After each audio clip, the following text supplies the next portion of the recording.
kiddos. Hey, my little learners. Thank you for joining me for story time. Your fairy godmother, Ms Kitty. Well, today we're reading Octavia Gets Her Veiled Chameleon, written by Deana Charcalla, illustrated by Brad Walker, edited by Laura Thornsberry, design and layout by Samantha Milan. This book is dedicated to all the children that just want to see a chameleon change colors. Reading about chameleons.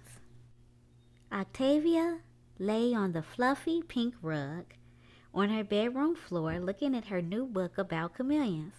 "Wow, I want one of these," she said. She jumped to her feet and took off out the door. "Mommy, Mom, I want a chameleon." Sue, her mother, looked up from her book.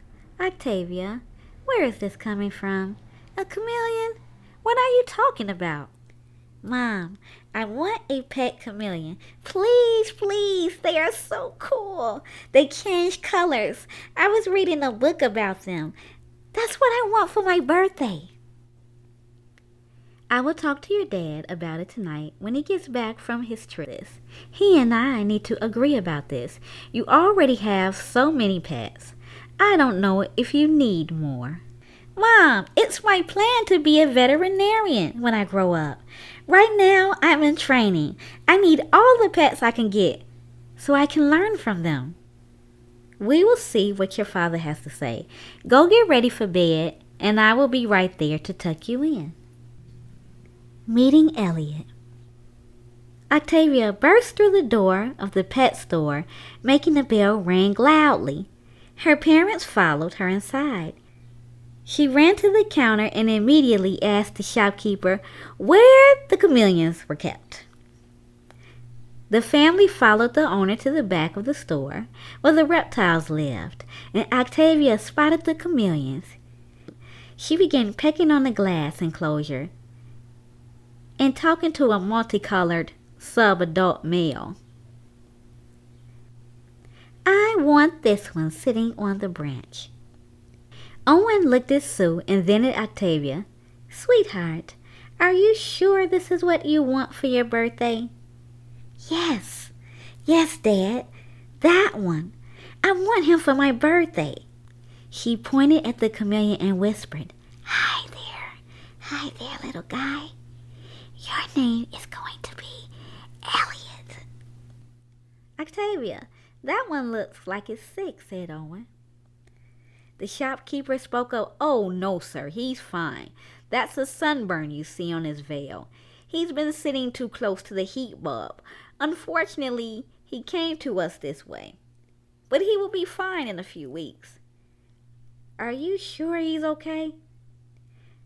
"I wouldn't want to take him home if he isn't healthy," Sue said, concerned. The shopkeeper said when you set up his new enclosure measure, how far the branches are from the basking bulb is important. They be 10 to 12 inches under it, so he won't get burnt when he's sunbathing. I will give you a paper with everything you need to know about setting up his enclosure. This eased everyone's mind. Elliots forever home. Elliot looked at the girl pecking on his enclosure. "This is my new family," he thought. Before he could swivel his eyes away from her, a big hand picked him up, put him in a box, and closed the lid. He swayed back and forth as the girl carried him to the front of the pet store. He rested in the dark on the car ride home and saw the girl's eyes looking through the air holes in the box every few minutes. He was excited about having a new home, and the girl seemed excited too. Before he knew it, the box was moving again, and he was carried into the house. "Octavia, are you sure this is where you want the enclosure to be? It's going to take up almost all your desk." "Yes, Dad. I want to look at him while I do my homework. I need to study the way he does things, and this is a great place for me to watch him." Owen and Octavia worked to set up the enclosure they needed. It was a vertical screen cage measuring 48 inches high, 24 inches deep and 24 inches wide. Inside, they put live plants. They included 2 oak branches placed 10 to 12 inches under the basking bulb and the UVB bulb.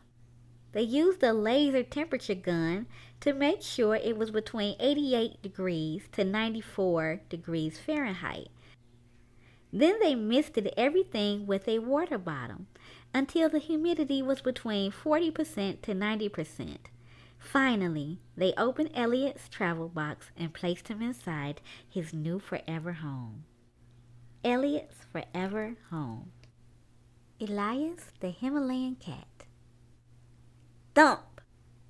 Elliot jumped when a large animal landed on the top of his home. "What are you? Are you going to eat me?" Elliot asked as he turned almost black from fright. "I'm Elias, the Himalayan cat. I would like to eat you, but I won't because I can't get to you." The cat meowed and purred and flicked his tail against the side of Elliot's new home. "What are you and what are you doing? How did you change color like that?" "I'm a veiled chameleon. My color changes with my mood, and you frightened me." Elliot curled up in a tight ball and blended in with his plants. "Don't be afraid. I can't get you," Elias said. "If I say I'm sorry, will you change your color again?" Elliot slowly uncurled his body, relaxed, and turned yellow. Elias slapped the top of the enclosure with his paw, and Elliot turned black again. "Why did you change color again? I was just trying to catch a cricket." "My food," said Elliot. "I also eat dubia roaches, hornworms, crickets, moths, fly larvae, silkworms, and locusts."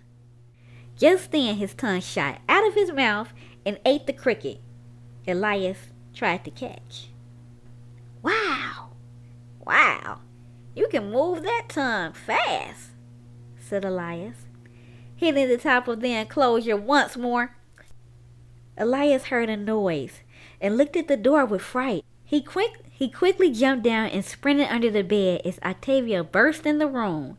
Her face brightened from the light as it pressed against Elliot's home. "Hi, Elliot. Did you have a good day while I was at school?" She tossed a few hornworms inside his enclosure for a tasty treat and left the room. Elias, the Himalayan cat. The end. Thank you, kiddos, for joining me for story time. If you'd like to read and hear more of Octavia Gets Her Veiled Chameleon, to go to Amazon.com or DeanaBean.com to support the author and buy her book. Thank you so much. Ciao for now. See you next story time.